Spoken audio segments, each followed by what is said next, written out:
You have to take that leap of faith, because if you don't, and this is something that God is calling you to do, then you are living in disobedience and your life isn't going to be as joyful. It's not going to be as rewarding.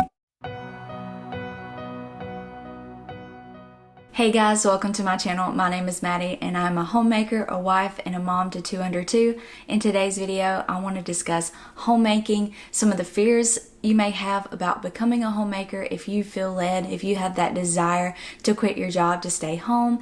And I just want to encourage you and remind you that God is going to take care of you no matter what. So first, let's talk about some reasons that you may be desiring to stay home. I would say there's 2 main reasons why people want to become a homemaker, and that is to either prioritize their home or prioritize their family. For a lot of us, once we start having children, even if it wasn't our desire before kids, once we begin having children, we desire to stay home with our little babies. I know for me that was the case. I had no prior intentions of quitting my job once I had my first baby, but things drastically changed once she was here. And there are reasonably some fears that people may have about quitting their job to be able to stay home.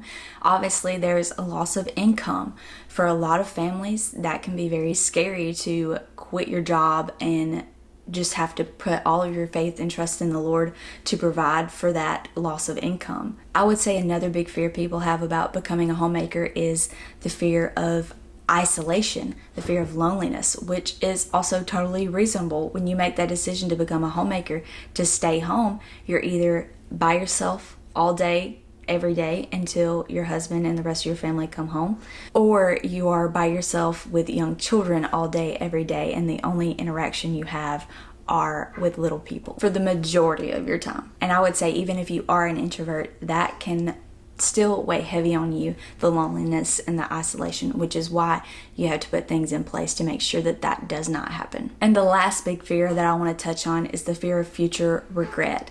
You may be all excited about quitting your job now and staying home now, but what happens if unexpected circumstances come your way and you decide that you want to go back to your job, but it's no longer an option for you, which can also go back to the fear of not having that second income that you have always had previously. When I made the decision to become a homemaker after my daughter was born, it was not something that I had previously intended to do, but once she was here, I completely had a heart change and my desire was to stay home with her. So I had 6 weeks of maternity leave from my job, and the day I went back to work, I had to go to my boss and tell him that I had to quit because I knew that my heart was at home with my daughter. And I felt like God was changing my calling.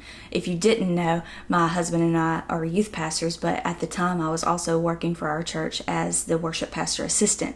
And that has always been my calling into ministry, was worship music. And I really struggled with that at first, wrestling in my mind of giving up my calling in order to pursue the new dreams and the new desires that God had placed in my heart to stay home with my daughter. And so I really wrestled with it. I didn't know if it was the right decision, but the day I went back to work is when I knew that that was no longer what God was calling me to do, at least in this season of my life. And so I've been staying at home with my daughter for a little over a year now.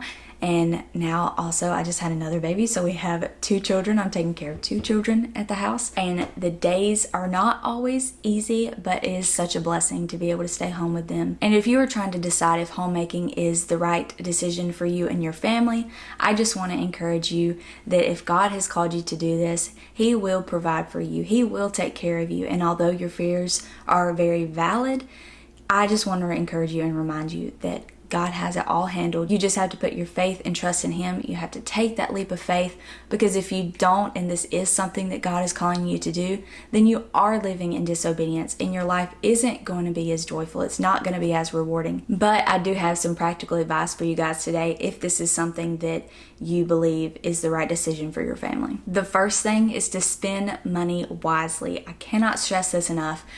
God will provide for you financially. He will make a way, and He will take care of all your needs. But if you are not being a good steward of the resources He has given you, then of course there may be some things lacking in your life.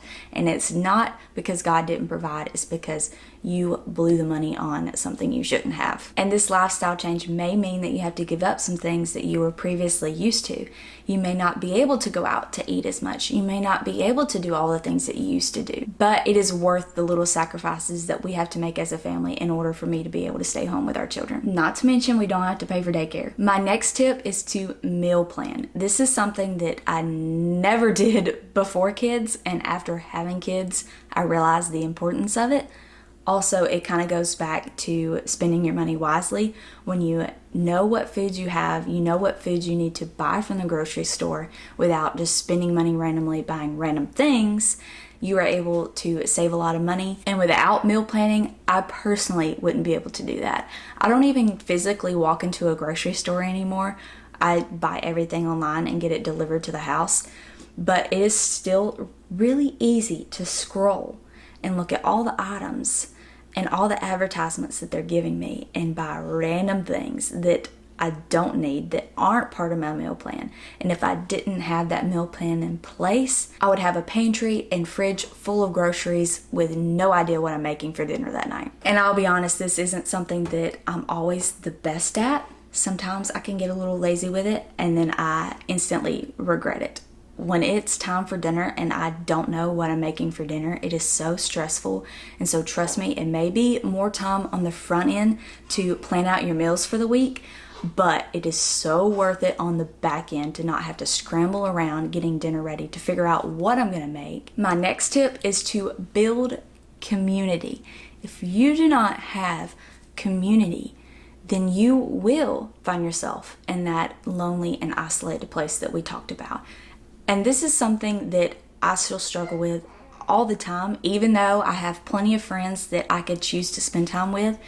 When you're wrapped up in the day-to-day of motherhood and being a homemaker, it's easy to neglect that part of your life, but it is so important because in the times when I do neglect those friendships and that community aspect, that is when I feel the lowest mentally. And we are very blessed with a huge community at church who helps us, who loves us, who supports us. And I'm so thankful to have them. And I know that I need to be better at building those relationships. So I speak from experience. You have to find that community. Whether it's a group of mom friends and you hang out and do play dates or go to the park or whatever it may be, you have to find people that you can spend time with that aren't your children day in and day out. I also know that when I am neglecting the friendships in my life, that I unintentionally place that responsibility onto my husband. When he comes home from work, he cannot fulfill all of those needs. He cannot meet all of those needs because it takes a village, and a village is not one person. And my last tip before I close this video out is to remember your why. When you are in the day-to-day grind of homemaking and motherhood and meal planning and all of the things, it is not easy.